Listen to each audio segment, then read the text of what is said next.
କୋଉ ଦଳର ସଭାପତି ପାଖକୁ ଯାଇପାରିବ ନାହିଁ।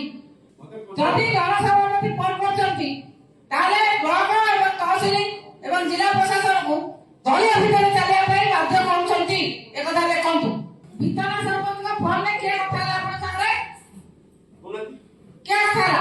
ମନମୋହନ ସାହେବ କଥା ହେଲେ? କିଏ କଥା ହେଲା? ଆପଣ କହୁନାହାନ୍ତି? ହଁ, ମନମୋହନ ସାହେବ କଥା ହେଲା ତ? ଠିକ ଅଛି, ଦେଖନ୍ତୁ, ଠିକ ଅଛି। ସେଇଟା କେତେବେଳେ ଯାଇପାରିବ? ସେଟା ସିଡିଓ ପାଖକୁ ଯାଇପାରିବ, କଲେକ୍ଟର ପାଖକୁ ଯାଇପାରିବ, ପଞ୍ଚାୟତ ସେକ୍ରେଟାରୀ ପାଖକୁ ଯାଇପାରିବ, ପଞ୍ଚାୟତ ମିନିଷ୍ଟର ପାଖକୁ ଯାଇପାରିବ, ଚିଫ ମିନିଷ୍ଟର ପାଖକୁ ଯାଇପାରିବ। କୋଉ ଦଳର ସଭାପତି ପାଖକୁ ଯାଇପାରିବ ନାହିଁ। କୌଣସି ଜାଗାରେ ଦଳ ସଭାପତି ପାଖକୁ ଯାଇପାରିବ ନାହିଁ। ଏଠି ଦଳ ସଭାପତି କଣ ପାଇଁ ଫୋନ କଲେ ବିଡିଓକୁ?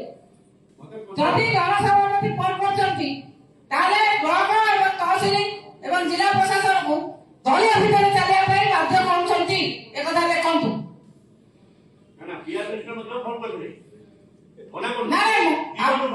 ଆପଣ କହିଛନ୍ତି ମନମୋହନ ସାହୁଙ୍କ ପାଖରେ ରାତି 11ଟା ବେଳେ ବସି ସେ ଫୋନ କରାଇଛନ୍ତି। ଆପଣ ଫୋନ ଧରିଲେ, ସେ ଆପଣଙ୍କୁ କହିଲେ ପଞ୍ଚାୟତରେ ବିଧାନ ପଞ୍ଚାୟତ ସରପଞ୍ଚ ଆସିଛନ୍ତି, କାହିଁକି କାମ ଦଉନାହାନ୍ତି? ଲେଖନ୍ତୁ।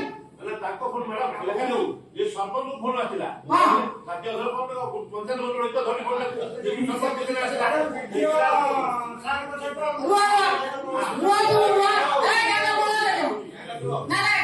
ବିଧାନ ସରପଞ୍ଚଙ୍କ ଫୋନରେ କିଏ କଥା ହେଲା ଆପଣ ସାଙ୍ଗରେ? କିଏ କଥା ହେଲା? ମନମୋହନ ସାହେବ କଥା ହେଲେ? କିଏ କଥା ହେଲା? ଆପଣ କହୁନାହାନ୍ତି? ହଁ, ମନମୋହନ ସାହେବ କଥା ହେଲା ତ? ଠିକ ଅଛି, ଦେଖନ୍ତୁ,